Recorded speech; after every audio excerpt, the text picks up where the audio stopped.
ఏవండోయ్! పచ్చని ప్రకృతి ఒడిలో చుట్టూ కొండలు. ఆ కొండల మధ్య ఒక కొండ. ఆ కొండపైన వెలిసాడటండి స్వయంభూగా శ్రీ వరాహ లక్ష్మీ నరసింహస్వామి. ఏంటి సింహాచలంలో లాగానే ఇక్కడ వరాహ లక్ష్మీ నరసింహస్వామి ఉన్నారా? అక్కడ జరిగినట్టే ఇక్కడ కైంకర్యాలు జరుగుతాయా? ప్రతి పౌర్ణమికి గిరి ప్రదక్షిణ, ప్రతి నెలలో వచ్చే జ్యేష్ఠ నక్షత్రం రోజు చండీ హోమమా, అమావాస్యకి గుడి మొత్తం దీపాలంకరణ, సింహాచలంలో లాగానే ఇక్కడ అక్షయ తృతీయ రోజు చందనోత్సవం చేస్తారా? ఎక్కడా అనుకుంటున్నారా? అదే అండి, మన కోరుకొండకి 16 కిలోమీటర్ల దూరంలో ఉన్న తిరుమలైపాలెం అనే గ్రామంలో సుమారు 150 ఏళ్ల చరిత్ర కలిగిన స్వయంభూ వరాహ లక్ష్మీ నరసింహస్వామి ఆలయం అయితే ఉందండి.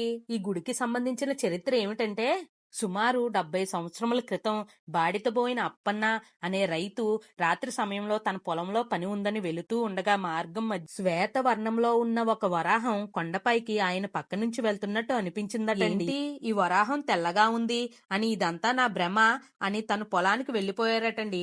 పొలంలో పని చేస్తూ ఉండగా ఒక వృషభం పెద్దగా రంకెలు వేస్తూ అతన్ని వెంబడించి కొండపైకి తీసుకువెళ్లింది, మాయమైందటండి. 4 రోజులుగా కొండ మీదనే ఉన్న అతన్ని ఒక గొర్రెల కాపరి చూసి కిందకి రమ్మని అడగగా, ఆ గొర్రెల కాపరితో అప్పన్న గారు వరాహ లక్ష్మీ నరసింహస్వామి ఇక్కడే వెలిసారని, స్వామివారి విగ్రహాన్ని చూపించి 7 బిందెల పసుపు నీళ్లు స్వామివారికి అభిషేకం చేయాలని చెప్పారు. నడక మార్గం లేకపోయినా ఆ గొర్రెల కాపరి మరి కొంతమంది గ్రామ ప్రజలు కలిసి పసుపు నీళ్లతో అభిషేకం చేశారు. అప్పటి నుంచి కొంతమంది ప్రజలు ఆ విషయాన్ని నమ్మారు, కొంతమంది నమ్మకపోవడం. అదే గ్రామంలో మరొక వ్యక్తి చెరుకు తోటలో నిద్రిస్తూ ఉండగా పిడుగులు పడినట్టు పెద్ద శబ్దం వచ్చి లెగిసి చూస్తే శ్రీ వరాహ లక్ష్మీ నరసింహస్వామి దర్శనం ఇచ్చి కొండ మీద వెలిసి ఉన్నానని చెప్పారు. అప్పటి నుంచి గ్రామస్తులందరూ కలిసి గుడి కట్టి పూజలు చేస్తున్నారు, కోర్కెలు తీర్చే స్వామిగా కొలుస్తున్నారు. ఇక్కడ నడిచి కొండ ఎక్కలేని వాళ్ళకి రోడ్డు మార్గం కూడా ఉంది. ఇక్కడ ప్రతి శనివారం అన్నదానం కూడా చేస్తారు.